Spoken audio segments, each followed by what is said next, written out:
लेकिन सच में जहाँ प्रदूषण है वहाँ तो बड़े चैलेंजेज हैं। वो ताड़ासन करें, ताड़ासन से ना फेफड़ों में पूरा अच्छा श्वास भरता है।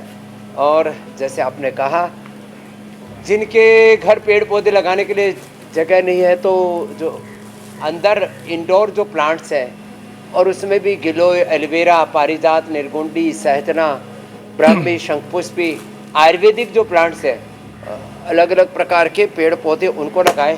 ताड़ासन, तिर्यक ताड़ासन के साथ साथ जो सूर्य नमस्कार कर पाए तो बात ही क्या है।